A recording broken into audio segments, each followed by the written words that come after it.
Welcome to MediJE classes. This is sixth lecture of JEE NEET classes, chapter 2, class 12 physics. Okay, नाम जिसका electrostatics, ठीक है। और electrostatic का जो सेकेंड चैप्टर है that is electric charge and capacitance, उसका सिक्स लेक्चर है। इस लेक्चर पे बेसिकली हम डिस्कस करेंगे effects on capacitor and capacitor से रिलेटेड ही टर्म्स है, ठीक है। कि डाइलेक्ट्रिक का effect of dielectric when capacitor is remain connected with battery and disconnected with battery, ठीक है। इसका स्टडी करेंगे। पहला टॉपिक ये है कि दी चेंज इन, यानी जब कोई डाइलेक्ट्रिक हम प्लेट करते हैं, मतलब किसी प्लेट्स के बीच में अगर हम डाइलेक्ट्रिक प्लेस कर दें तो उससे वोल्टेज पे क्या इफेक्ट पड़ता है, इलेक्ट्रिक फील्ड पे क्या इफेक्ट पड़ता है, इलेक्ट्रिक चार्ज पे क्या इफेक्ट पड़ता है, वो स्टडी करते हैं बेसिकली। रिज्यूम कीजिए। यानी the effect of dielectric on effect of dielectric on voltage, electric field, okay, this is capacitance, okay, energy हो गया, this is the energy, ये कर दीजिए, that is energy fields and Q, charge पे क्या effect करता है। तो पहले ये एज्यूम कर देते हैं कि पहले जो था वो कैपेसिटर, जब इसके बीच में कोई मीडियम नहीं था, ठीक है, तो उस टाइम पे इसका जो आपका क्या वोल्टेज है, यानी let V naught is potential, okay, U is potential energy, C is capacitance and E is electric field, सब electric field, E naught, C naught, U naught, Q naught is electric charge, okay, this is electric charge. Now starting में when, ये किसका है, when there is either vacuum or air in between the plates. Now we place dielectric. तो dielectric place करते हैं तो इस case में दो कंडीशन होता है कि डाइलेक्ट्रिक प्लेस किया एंड जो कैपेसिटर है वो बैटरी से कनेक्टेड है या डिसकनेक्टेड है, दोनों में स्टडी करना पड़ेगा। तो हम देखते हैं केस कि हमने जब डाइलेक्ट्रिक रखा, ठीक है, सो मैं ये वेरिएबल एज्यूम कर लेता हूं, when capacitor remains connected with battery, जब डाइलेक्ट्रिक आपने प्लेस किया एंड जो कैपेसिटर है वो बैटरी से अभी भी कनेक्टेड है, and another one is when capacitor disconnected from battery, जब कैपेसिटर बैटरी से डिसकनेक्टेड है, उस केस में कौन कौन सा वेरिएबल, हम पहले बात कर लेते हैं आपका इलेक्ट्रिक पोटेंशियल चार्ज की बात कर लेते हैं, या electric potential that is V, electric charge, फिर electric field, electric energy and capacitance. सब न्यू वाला, okay. Electric energy that is U, electric field that is E, electric charge that is Q, ठीक है। न्यू वाला कितना होगा इन terms of जो पुराने इलेक्ट्रिक फील्ड है उसके टर्म में। So when battery remain connected, जब बैटरी कनेक्टेड होता है, and if we place dielectric in between, यानी अगर आपने कैपेसिटर को बैटरी से ऑलरेडी कनेक्ट कर रखा है एंड अगर डाइलेक्ट्रिक रखोगे तो प्लेट्स के अलावे इस पे भी चार्ज क्रिएट हो जाता है। इसका मतलब है कि अमाउंट ऑफ चार्ज बढ़ जाता है। सो न्यू चार्ज, यानी जब एयर था तब अगर चार्ज Q0 था तो डाइलेक्ट्रिक प्लेस करने के बाद और बैटरी अगर रिमेन कनेक्टेड है तो ये जो जाएगा आपका जो इलेक्ट्रिक चार्ज है which is equal to new charge is equal to K time of initial charge. यानी जब एयर था उस टाइम पे चार्ज अगर Q0 है, अगर आपने डाइलेक्ट्रिक प्लेस कर दिया एंड बैटरी को रिमेन कनेक्टेड है तो इसके अलावे वाला डाइलेक्ट्रिक पे भी चार्ज आएगा, सो ये KQ0 हो जाएगा। बात करते हैं इलेक्ट्रिक पोटेंशियल का। तो इलेक्ट्रिक पोटेंशियल किससे डिसाइड होगा? बैटरी से। आपने बैटरी रिमेन कनेक्टेड रखा है तो बैटरी के अलावे कोई वोल्टेज हो नहीं सकता। इसका मतलब हुआ कि जो नया वोल्टेज होगा वो ओरिजिनल वोल्टेज के ही बराबर होगा, क्योंकि बैटरी से आपने कनेक्ट कर रखा है। तो बैटरी से कनेक्ट कर रखा तो अंदर कोई वोल्टेज प्रोड्यूस करेगा नहीं, बैटरी से ही बैटरी में जितना वोल्टेज होगा वही वोल्टेज मेंटेन रहेगा, ठीक है। तो ये आ गया V0। और अगर electric field electric potential very नहीं करता है तो इलेक्ट्रिक फील्ड भी एज इट इज सेम रहता है, दोनों में डायरेक्टली रिलेशन है। सो इसका मतलब हुआ कि new electric field is equal to E0, okay. Electric energy, electric energy का फॉर्मूला क्या होता है? U equal to half CV², ठीक है। तो पहले हम कैपेसिटेंस देख लेते हैं। डाइलेक्ट्रिक चाहे डाइलेक्ट्रिक प्लेस करने के बाद चाहे कैपेसिटर बैटरी से कनेक्टेड हो या डिसकनेक्टेड हो, capacitance always new capacitance become initial capacitance का KC टाइम। नाउ इसमें रखते वैल्यू तो हाफ C का वैल्यू कितना होगा? K टाइम ऑफ C0 और V रहा आपका एज इट इज, तो हाफ C0 V0 का स्क्वायर K, इसको हम लिख सकते हैं U0, यानी इनिशियल एनर्जी का जो होता है, यानी जो न्यू इलेक्ट्रिक एनर्जी है that is equal to K U0, ठीक है। This is the value of electric energy, ठीक है, इलेक्ट्रिकल पोटेंशियल एनर्जी का। ये था बैटरी कनेक्टेड था। तो नाउ डाइलेक्ट्रिक आपने प्लेस किया है एंड बैटरी डिस्कनेक्ट कर दिया। अब इस केस में आपने बैटरी डिस्कनेक्ट कर दिया, बैटरी डिस्कनेक्ट कर दिया तो इन दैट कंडीशन एक कांस्टेंट वोल्टेज मेंटेन करके नहीं हो सकता, यानी वोल्टेज वो चेंज ही हो जाएगा आपका, और वो होगा कितना? So new voltage becomes 1/K0 times, यानी वोल्टेज का वैल्यू जो है आपका वो बढ़ जाएगा। एंड वोल्टेज का वैल्यू जितना से बढ़ता है या घटता घट गया, पोटेंशियल क्या हुआ? डिक्रीज हो गया। जैसे आपने बैटरी डिस्कनेक्ट किया पोटेंशियल डिक्रीज हुआ। इलेक्ट्रिक फील्ड का भी सेम रिलेशन होता है, so electric field becomes E0/K। Now अब बैटरी है नहीं तो चार्ज जो है वो सर्किट में कोई एक्स्ट्रा आएगा नहीं। इसका मतलब हुआ कि जो चार्ज जितना है as it is constant maintain हो जाता है, यानी अगर बैटरी डिस्कनेक्ट कर दोगे तो चार्ज को लाएगा कौन? कोई नहीं। सो Q इक्वल टू Q0 हो जाता है, ठीक है। नेक्स्ट है इलेक्ट्रिक एनर्जी, या इससे पहले कैपेसिटेंस बताया था। अगर आपने डाइलेक्ट्रिक प्लेस किया है उसके बाद कैपेसिटर बैटरी से कनेक्टेड हो या बैटरी से कनेक्टेड ना हो, कैपेसिटेंस का कोई मतलब नहीं है। Capacitance is always K times of initial capacitance, okay. And बात करते हैं अब एनर्जी का, तो एनर्जी का वैल्यू भी क्या हो जाएगा? डिक्रीज हो जाएगा, बिकॉज इलेक्ट्रिक फील्ड भी घट गया, पोटेंशियल घट गया।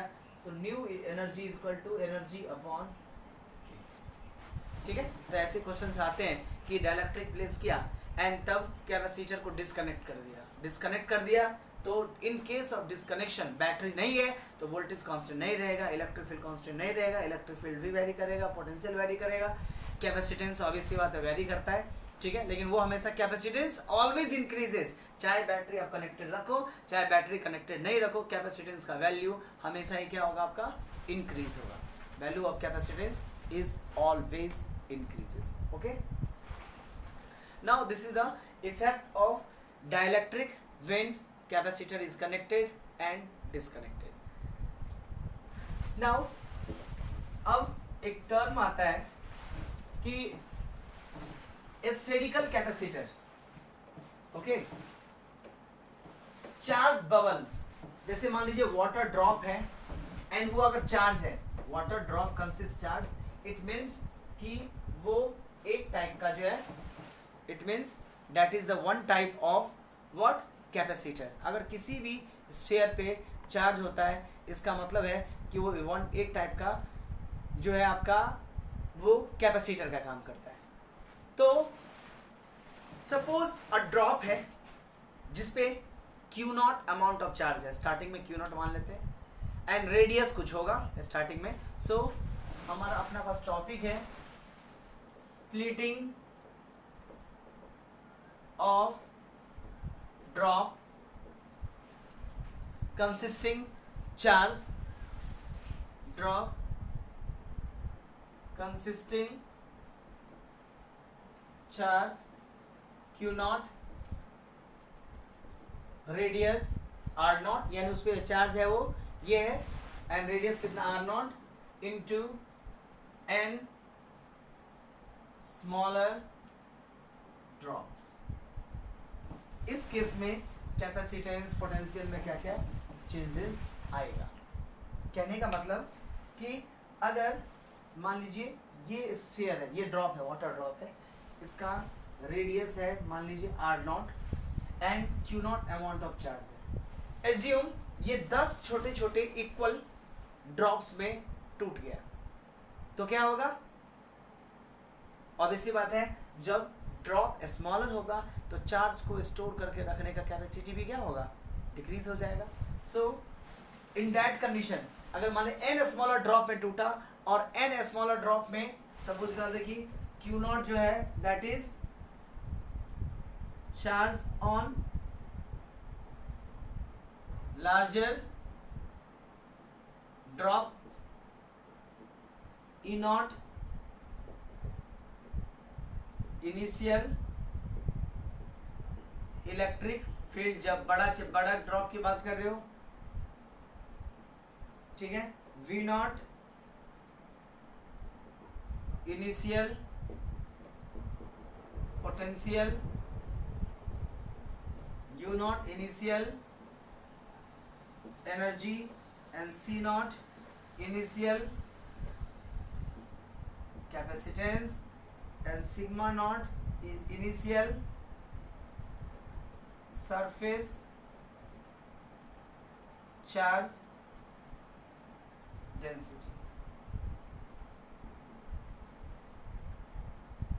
ठीक है, सब ये इनिशियल वैल्यू है। नाउ n ड्रॉप में अगर टूट जाए तो हर एक ड्रॉप का कैपेसिटेंस क्या होगा, पोटेंशियल क्या होगा, ये अपने को बेसिकली फाइंड करना है। सो if it drop into n part, then if drop splits into n equal drops, तो न्यू यानी हर एक drop and dram, then for each new drop, हर एक ड्रॉप की बात कर रहा हूं, ओवरऑल नहीं, हर एक ड्रॉप पे अगर मान लीजिए एक ड्रॉप पे चार्ज Q है तो ये इनिशियल चार्ज का कितना पार्ट होगा, यानी स्टार्टिंग में चार्ज कितना था Q नॉट, n पार्ट में टूट गया था, एक में चार्ज कितना निकला आपका ये। बात करते कैपेसिटेंस का, तो इनिशियल कैपेसिटेंस अगर C नॉट है तो छोटे ड्रॉप का जो कैपेसिटेंस होगा, कैपेसिटेंस होगा, that is equal to n 1/3।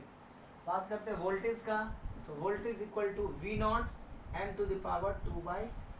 ये सारे डिराइव्ड हैं, ठीक है, बट आपको खाली सिर्फ इसको फॉर्मूला लर्न करके रखना है। so new surface charge density is given by surface charge density n to the power 1 by 3.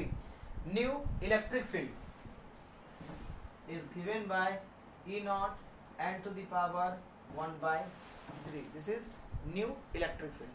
And new energy is given by U naught n to the power 5 by. So if a larger drop having some charge and having some radius r naught, if splits into the smaller drops and smaller drops, अगर 10 part में टूटता तो 10 Q not by 10, जितना भी n हो 64 part में टूटेगा.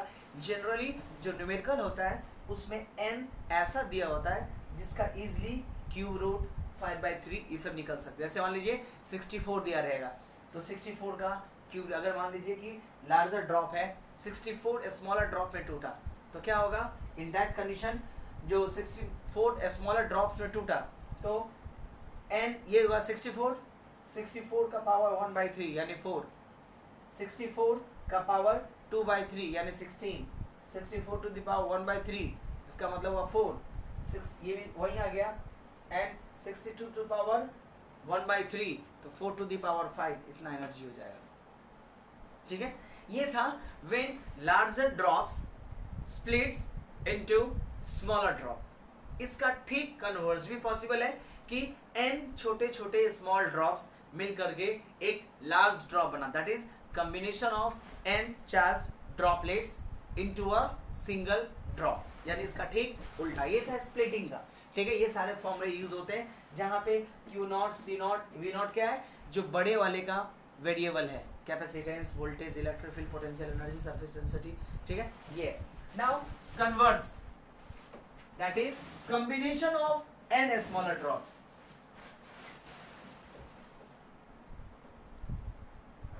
Combination of n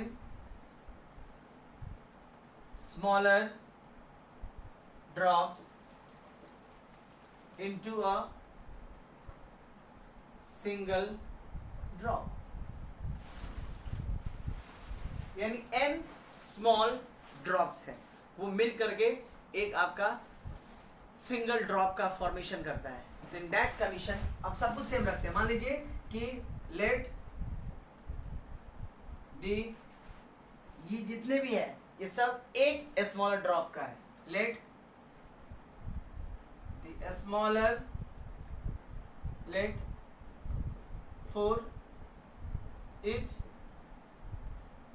smaller drop, हर एक स्मॉलर ड्रॉप के लिए Q नॉट चार्ज है. ठीक है, चार्ज और smaller drop, electric field, potential energy, capacity, ये सब इनिशियल है. अब छोटे का दिया हुआ है एंड एक बड़े वाले का निकालना है. So if drop combines, if drops combine and forms a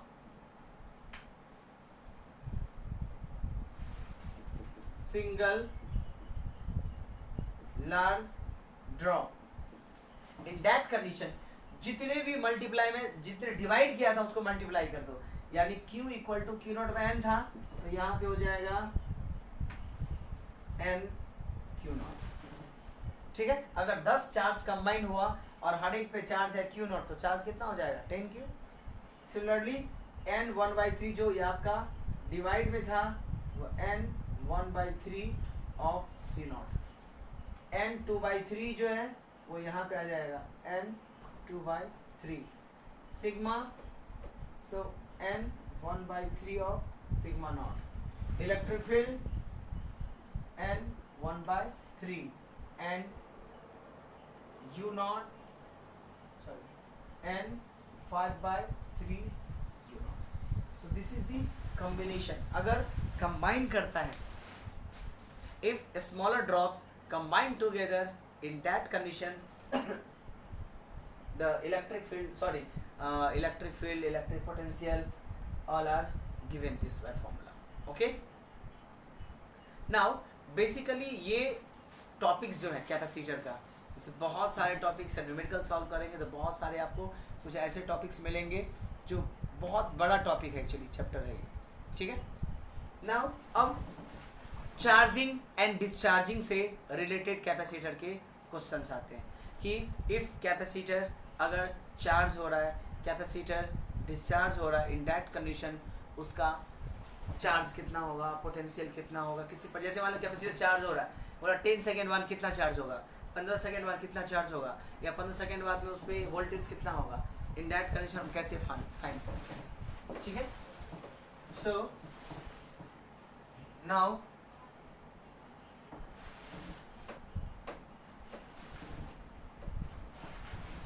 charging and discharging of RC series circuit, ठीक है। एक्चुअली रेजिस्टेंस का भी कंसेप्ट है, ठीक है। इसमें रेजिस्टेंस आपको पता ही है, आरसी रेजिस्टेंस और कैपेसिटर अगर दोनों कनेक्टेड हो तो इन दैट कंडीशन उस सर्किट में चार्जिंग एंड डिस्चार्जिंग में किसी भी टाइम पे अगर आपको फाइंड करना हो वोल्टेज, फाइंड करना हो चार्ज, फाइंड करना हो करंट, ठीक है। एक्चुअली में रजिस्टर भी कि थर्ड चैप्टर से रिलेटेड है, ठीक है। करंट का भी इसमें पार्ट आता है, बट सिंस कैपेसिटर का पार्ट है दैट्स वाई इसका थर्ड चैप्टर का यानी करंट इलेक्ट्रिसिटी का भी सिर्फ फॉर्मूला लिखेंगे, ज़्यादा कंसेप्ट यूज करने की जरूरत नहीं। So charging and discharging of RC, RC मतलब resistance and capacitor series combination circuit, ठीक है। यानी चार्जिंग के टाइम पे अलग एंड डिस्चार्जिंग टाइम पे अलग। क्या कहता है देखिए, किसी भी टाइम पे आपको अगर कितना अमाउंट में वोल्टेज है ये फाइंड करना हो, सो पहला instantaneous electric potential. Instantaneous electric potential मतलब किसी भी टाइम पे इलेक्ट्रिक पोटेंशियल का वैल्यू जो V is equal to V naught. V naught का मतलब होता है इनिशियल स्टार्टिंग में, चाहे वो डिस्चार्ज हो या चार्जिंग हो, ठीक है। तो पहला वाला हम कंडीशन लिए हैं क्या, जब चार्जिंग हो। ये जो हम कंडीशन ले रहे हैं that is for condition of charging. जब आरसी सर्किट चार्जिंग के कंडीशन में हो तो किसी भी टाइम पे, ठीक है, किसी भी टाइम t पे पोटेंशियल का जो वैल्यू होगा 1 minus e to the power minus T by R C, where V naught क्या है, maximum voltage, where V naught is maximum voltage, ठीक है। एंड एक्चुअली 1 अपॉन आरसी जो है यानी आरसी है, here RC is known as time constant and RC को indicate करते हैं टॉर्क सिंबल से। वही टॉर्क जो टॉर्क के लिए जनरली हम यूज करते हैं, टाइम कांस्टेंट है, इसका टाइम कांस्टेंट है तो यूनिट क्या होगा, unit is second. RC is known as time constant, its unit is second, और इसको हम जनरली टॉर्क सिंबल से इंडिकेट करते हैं, ठीक है। नाउ ये हो गया इंस्टेंटेनियस पोटेंशियल, यानी आरसी सर्किट अगर चार्जिंग है तो किसी भी टाइम पे आपका किसी भी टाइम टी पे पोटेंशियल का वैल्यू क्या होगा। Now second is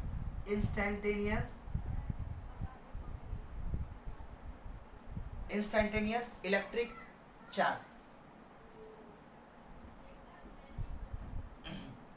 instantaneous electric charge that is Q equal to Q naught 1 minus e to the power minus T upon R C.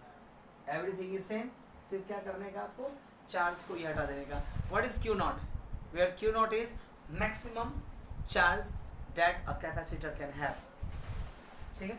Similarly current का भी आता है instantaneous current, instantaneous current. So I is equal to same formula है I naught 1 minus e to the power minus t by RC, ठीक है। That is instantaneous value of potential, electric current, ये। In case of discharging, discharging के case में क्या करने का, ये पीछे वाला सारा टर्म्स हट जाता है। ये क्या था, चार्जिंग है, यानी आरसी सर्किट अगर चार्जिंग है, in that condition the variables are given by this, ठीक है, okay. In case of discharging, अब देखते हैं कि डिस्चार्जिंग के कंडीशन में क्या होता है। ये मैं खाली आपको यहाँ पे लिख देता हूँ डिस्चार्जिंग, टॉपिक सेम है बट अब हम करते हैं डिस्चार्जिंग।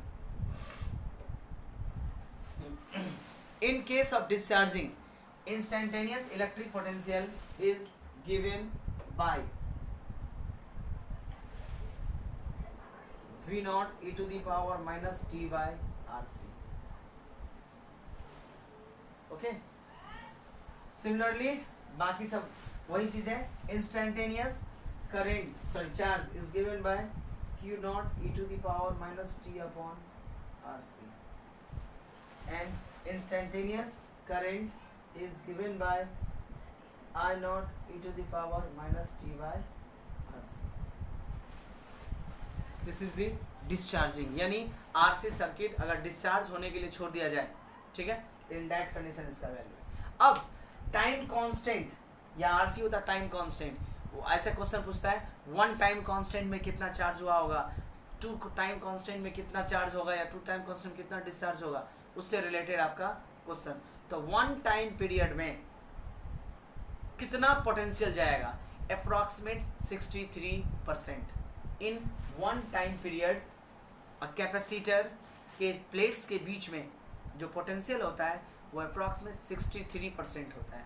यानी अगर 100 वोल्ट बैटरी का आपने अप्लाई किया है तो 63 पोटेंशियल जनरेट हो जाएगा उसके बीच में, ठीक है। सो अब हम करते हैं कि एक्चुअली में कंडीशन, ये स्टैंडर्ड वैल्यूज है, वैसे फाइंड करो वैल्यू डालिएगा तो कैलकुलेट हो जाएगा, पर स्टैंडर्ड वैल्यू है तो हम डायरेक्टली इसको लर्न कर लेते हैं कि at charging after 1 time constant, ठीक है,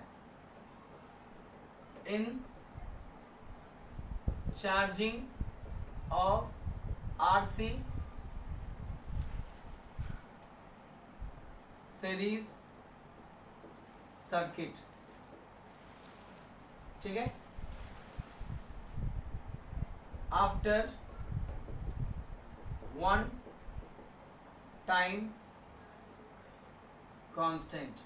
1 टाइम कांस्टेंट मतलब हुआ टॉ का वैल्यू 1, यानी RC का वैल्यू जब 1 हो जाए तो अप्रॉक्सीमेट V जो होता है वो 63% of V not, maximum potential का 63, एग्जैक्टली 63.212 होता है। अगर एग्जैक्ट लोगे तो 63.212% ऑफ V नॉट होता है, बट हम 63 एज्यूम करते हैं। 1 टाइम कांस्टेंट में है, ठीक है। फिर 2 टाइम कांस्टेंट में इट इज अप्रॉक्सीमेट ऑफ 86.5, यानी after second time constant. Second time constant मतलब हुआ टॉ का वैल्यू जो है which is equal to 2, so in that condition V equal to 86.5% of V naught, यानी इतना पोटेंशियल हो जाता है इतना टाइम के बाद, ठीक है। इन 3rd टाइम पीरियड, यानी 3 टाइम पीरियड बीत जाने के बाद इलेक्ट्रिक पोटेंशियल का वैल्यू अप्रॉक्सीमेट 95 होता है, यानी after 3rd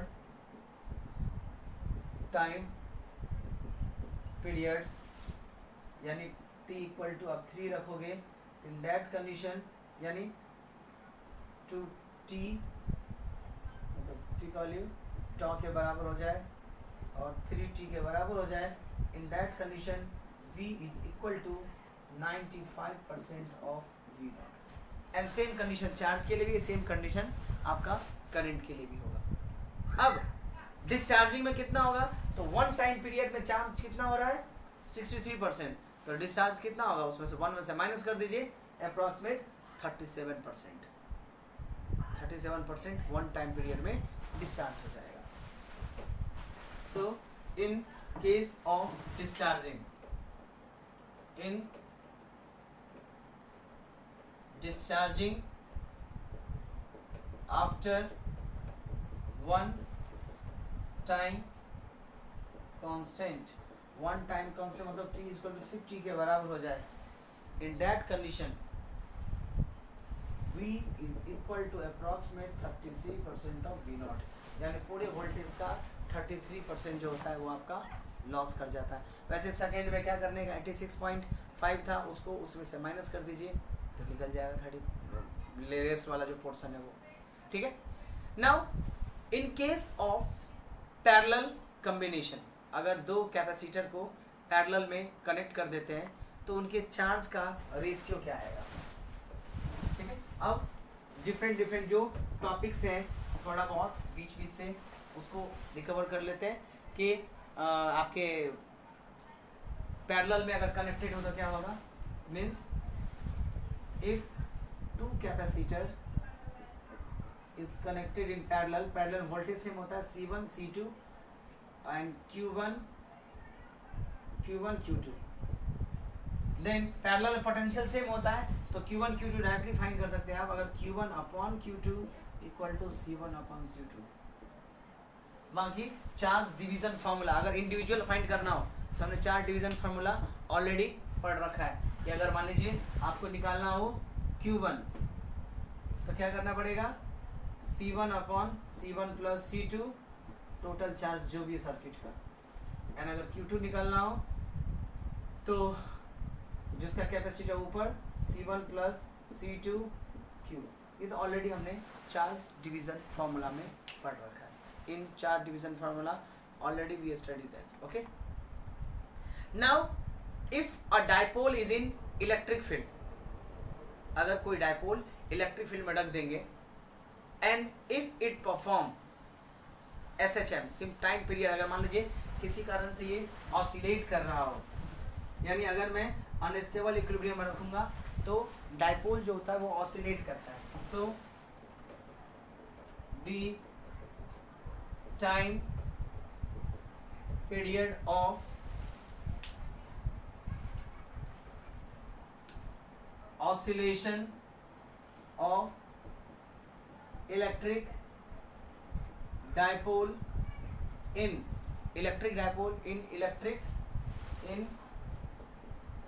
external electric field, ठीक है।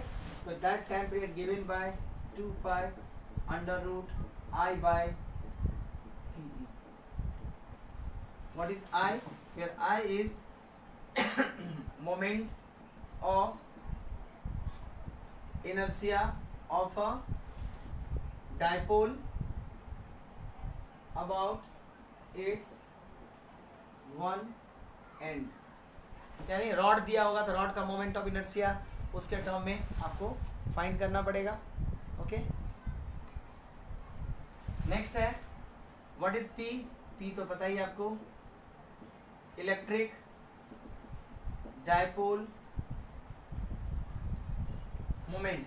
ऐसे क्वेश्चन डायरेक्ट निकालने वैल्यू, और N E इज इलेक्ट्रिक।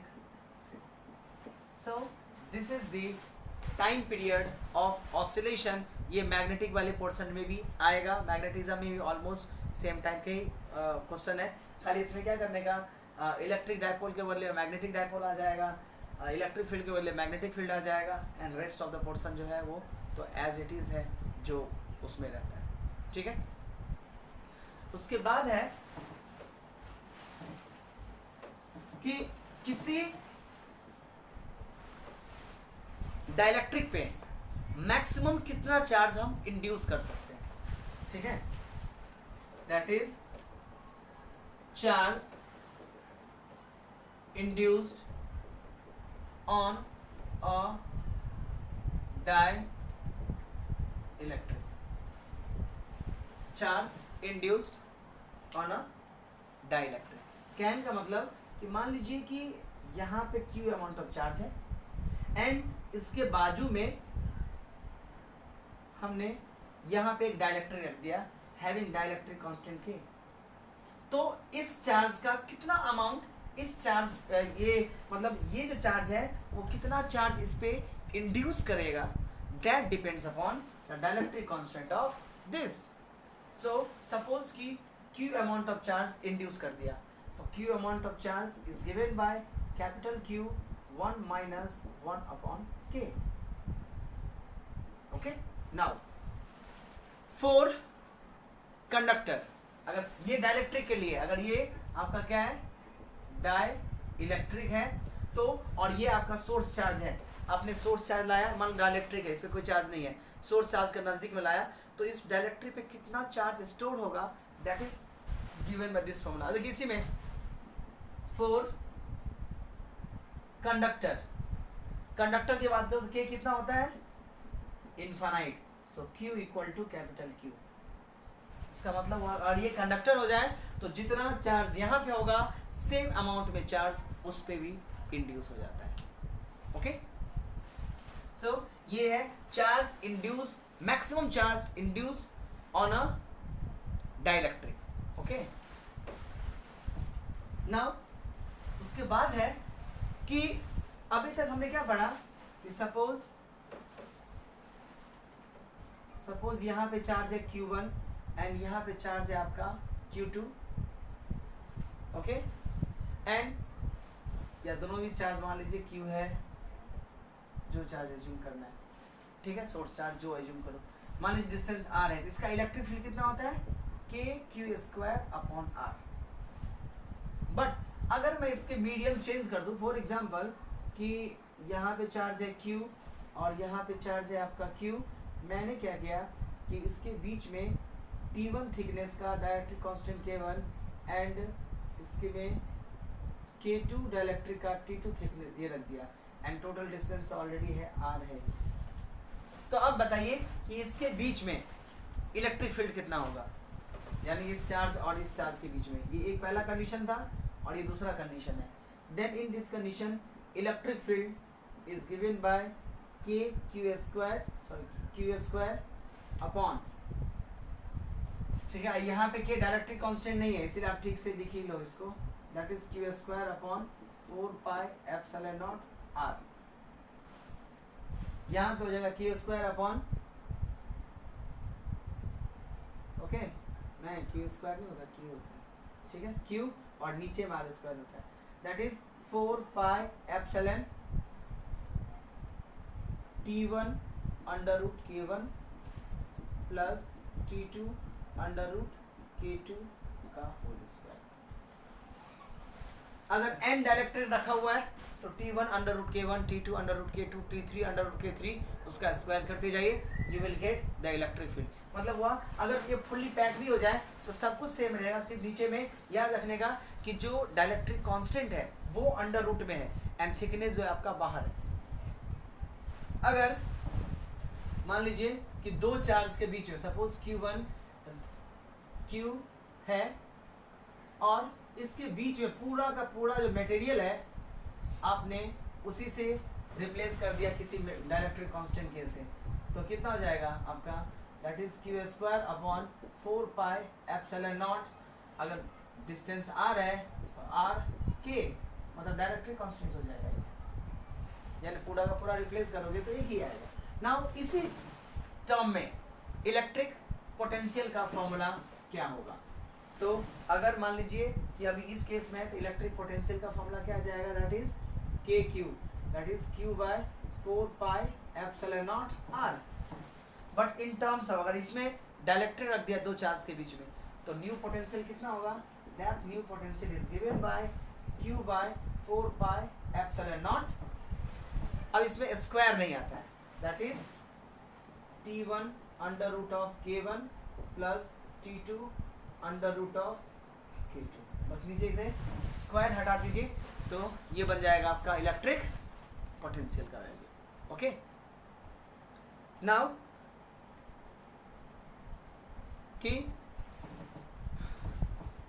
अब एक सर्कुलर रिंग है, okay, there is a circular ring और उसके ठीक ऊपर से चार्ज को हम ड्रॉप करते हैं, अपोजिट चार्ज को, तो वो एक सिंपल हार्मोनिक मोशन परफॉर्म करता है।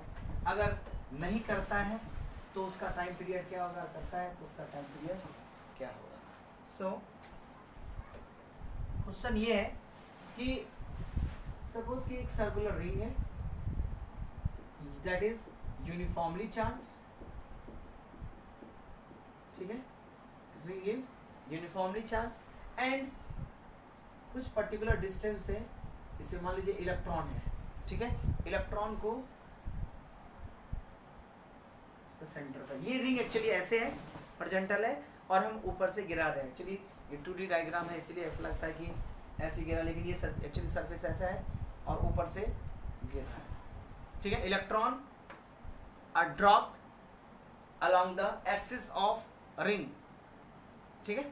इन दैट कंडीशन ये मान लीजिए इसका रेडियस जो है वो r and this distance is x, ठीक है। सो केस 1, अगर ये चार्ज इलेक्ट्रॉन ड्रॉप करेंगे तो जब बहुत नियर बाय आएगा तो ये भी चार्ज खींचेगा, इससे भी खींचेगा, यानी इलेक्ट्रॉन ऐसे से खींचता रहेगा, यानी इलेक्ट्रॉन जो है बेसिकली वो ऑसिलेट होता है। एंड ये सिंपल हार्मोनिक मोशन होगा या नहीं होगा ऑसिलेटरी, उसके लिए कंडीशन है। So if x is very very greater than a, यानी इसका जो रेडियस है उससे अगर बहुत बड़ा हो गया, यानी अब रेडियस r मानो, a मानो, जो मानो, ठीक है। If x is very very greater than a then the charge जो इलेक्ट्रॉन है, electron will perform oscillatory motion, the charge will perform oscillatory motion, यानी सिर्फ ऑसिलेट करेगा, सिंपल हार्मोनिक नहीं होगा। एंड इफ इसका ठीक कन्वर्स, दूसरा the charge particle will perform